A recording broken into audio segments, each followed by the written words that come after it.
বউ কেমন আছে? আছে কোনো রকম। দিদি, রাত হয়েছে, কাজের কথা বলো, বউটা একা আছে। আরে বস না ছেমড়া, কাজ ছাড়া কি তোকে ডাকছি? শোন, 2 নম্বর বেডের রুগীটা মারা গেছে, লাশটা মর্গে আছে, তোকে একটু দিয়ে আসতে হবে। কি বলছো, এই রাতের বেলা?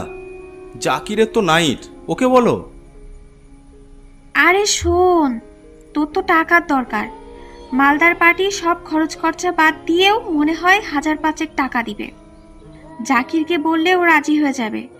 সামনে তো ছেলেপিলে হবে, হাতে টাকা পয়সা দরকার, তাই আমি তোকে বললাম।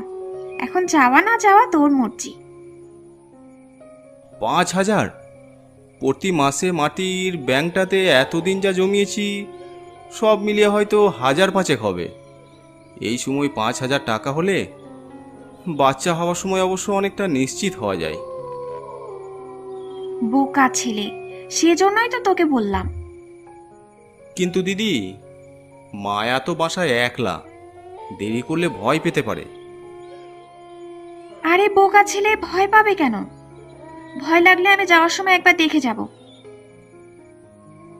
আচ্ছা, কোথায় যেতে হবে? কুমিল্লা। ও মা, কি বলছো দিদি, কুমিল্লা? তাহলে তো ফিরতে ফিরতে ভোর হয়ে যাবে। আরে না, ভোর হবে না, এই ধর 3টা-4টা বাজতে পারে। ওটা তো ভোরই, কাল আবার ডিউটি আছে, কখন ঘুমাবো আর কখনই বা কাজে যাব। কাল 12টার দিকে আসবি। সুপার স্যারকে আমি বলে রাখবো, কোনো অসুবিধা হবে না। একটা কথা বলো তো, তোমার এত গরজ কেন? ভালোই পেয়েছো মনে হয়। আরে ছামড়া মর, আমার আবার গরজ কি? তুই যখন মরবি তখন তোর জন্য আমিও মানুষের হাতে পায়ে ধরবো। আহা দিদি, রাগ করো কেন?